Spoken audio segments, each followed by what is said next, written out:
Hi, I'm Roland Frasier, and I want to talk to you today a little bit about the way to develop the acquisition criteria for how you buy a business. If you want to buy a business, um, it's not good just to start out looking through the listings, going to websites, and seeing what businesses are for sale because you're kind of like shopping without a grocery list, right? You end up with things you don't need, you don't know what you want, and you might waste money, you might lose money. You might get a business that you don't even want by accident just because it looked good.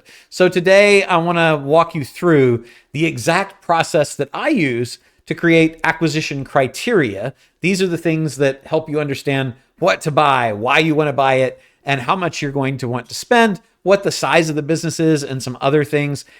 This is one way to do it. I'm going to walk you through kind of the manual way. We also have a way using AI through a GPT that we created. So I'll see if I can link you to that. But this is really going to take you through that process. The challenge is that most people go into business acquisitions kind of backwards. Like they see this listing and it looks good, but they don't really have any clear idea if this is a business that's right for them. So that's why I have this simple, repeatable process so that you can create your own deal criteria before you start searching. So I'm going to walk you through my what to acquire worksheet. This is going to help you define your acquisition criteria so that you can avoid doing deals that aren't a fit for you, right? And by the end of this video, you're going to know exactly what kind of business makes the most sense for you and how to calculate your acquisition budget. Before I start, I want to talk about what happens if you don't do this, right? If you skip this step, the biggest mistake that people make when buying a business is that they're chasing a deal without really knowing if it's right for them, if it's a fit, or they overpay because they didn't set a target profit or a target price, or they're buying a business that they really don't have any skills to run, but the business is going to require them to run it. So one of the things we'll talk about is like, do you want to run the business or do you want to have professional management in there? And then choosing a business that really doesn't meet your income goals. If you acquire a business that isn't making enough income to make it worth your while, you're not going to pay any attention to it. You're just wasting your time. So that's why we start with this worksheet to define your criteria first before you look at the businesses. So nothing's going to catch you by surprise. You're going to go, I have to have that. And you impulsively bought a business. Okay. I'm going to also talk a little bit about the what to acquire framework. As you can see on the sheet, it has several different categories. And we start with hobbies, interests, and passions. I call it HIP, right?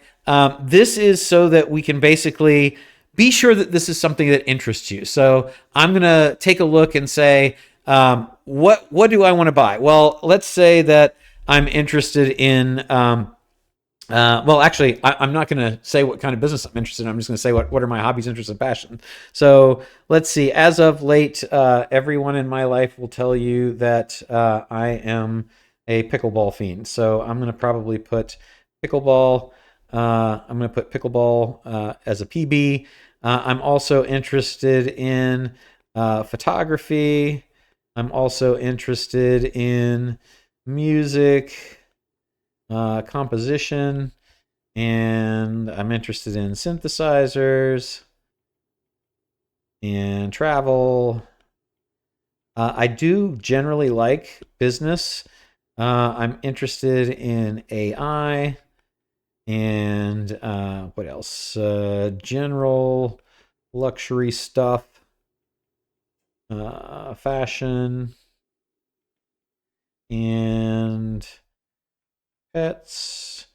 We'll call it cats, dogs, animals. And what else? Oh gosh, I do enjoy whiskey. Let's get this to come back to the right side. Up, there we go. Whiskey, wine. I think that's good for now, right? Art and decorating. Okay, so these are all things that I am interested in. I have hobbies around them, and I'm probably going to be interested in anything that touches on these types of subjects. There's other stuff too, but like that's off the top of my head. Didn't rehearse this. So now I know that if I do something, if I acquire a business that has anything to do with this kind of stuff, then I'm probably going to be interested in it. I'm going to actually also add general health, wellness to that. Okay. Now, the next thing I'm going to do is I'm going to go over to my SS&E, my superpower skills and experience, or in this case, my ESS, because that's how they set this up. So what I'm going to do here is I'm not thinking about anything else, just like I wasn't with the hip. I'm thinking here about what have I actually done and what am I actually good at. So here I practice law. I know accounting. I know real estate. I know finance. Finance. Don't know how to spell as well as I should. And then let's see. So negotiating. Oops. Negotiating. What else am I good at? Gosh. I'm kind of good at the things, I'll just say hip, because I'm kind of good at the stuff that are my hobbies, interests, and passions. And let's see, networking, math, languages, writing, and anything else probably, but that's going to be good for now. And I'm thinking, like, this is kind of like, what have you done in your career? What are the jobs that you've had? Do you have any certifications and things like that? I guess I could add web programming and marketing, copywriting, and speaking about that. Okay, so now these are things that I'm actually good at, that I've got skills, I've got experience, or I've got superpowers. I'm really good at it, right? And that's what I want you to do too, is to write down those things. Then we're going to the third category, which is what are the biggest needs, concerns, or desires that is causing you to want to acquire a business right now.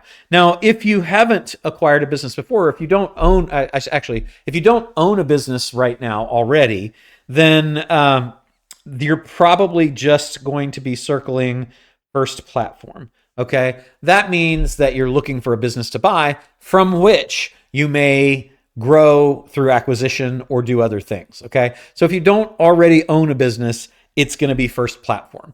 But if you do own a business, there's generally challenges that you're facing or needs that you've got. And that's what this is designed to identify. So let's say that you already have a business and you've got a decent sized business, but you would always like to get more market share. And particularly, you'd like to get more leads and you would like to be making more profits. So I'm going to circle market share, leads, and profits. And that's going to tell me the kinds of businesses that I might want to buy. And then last but not least, I'm going to come over here to the financial price target and I'm going to say, what amount of income do I need or want this new business to generate for me? So most people will say not less than, let's say, 10,000 a month, which is 120K a year. Our growth budget is how much money do we want to have the business able to throw off to grow the business? And let's say that we want that to be $10,000 a month also, or 120 a year.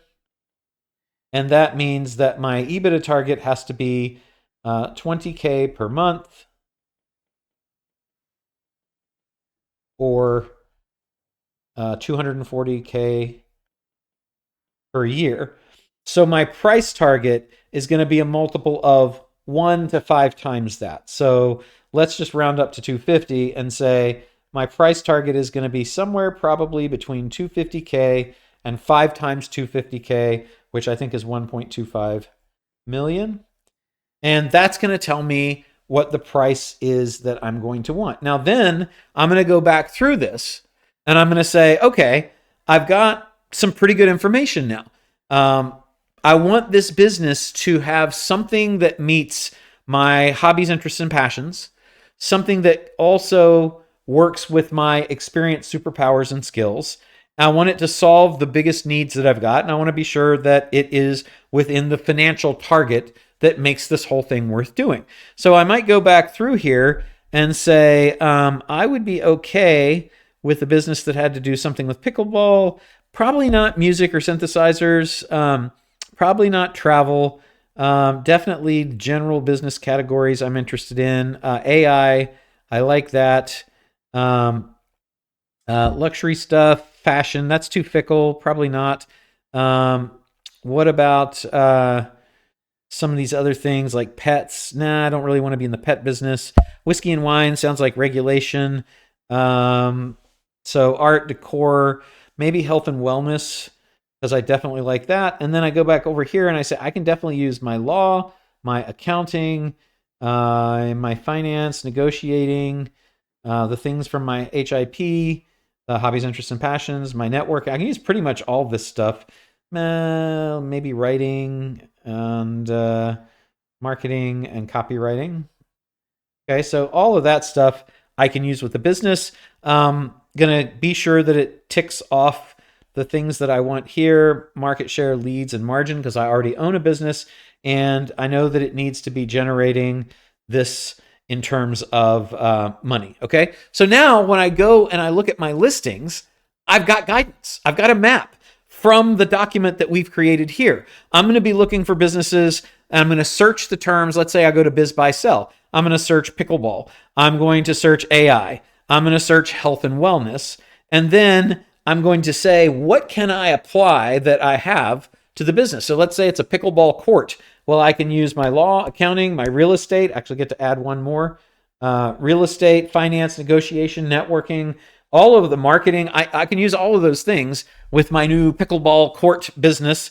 And it might be a pickleball paddle business. It might be pickleball manufacturing. It might be commodities like the pickleballs themselves. It might be a franchise about facilities. It might be a system. It might be media and content on how to. It might be a coaching program. It might be a live coaching or virtual coaching. So it might be any of those things. So that's a pretty broad spectrum of business. And I get to use my skills, superpowers, and experience related to something that I like.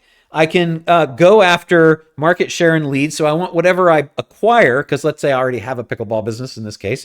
I want to say, how can I get more of the market share? Well, I can buy my competitors direct or indirect, or I can get more leads by acquiring media, or I can get more margin by acquiring up and down the distribution and manufacturing or production chain for pickleball, right? So I'll look at companies that meet all of those things, and they need to be generating about $240K per year minimum in profit in this example.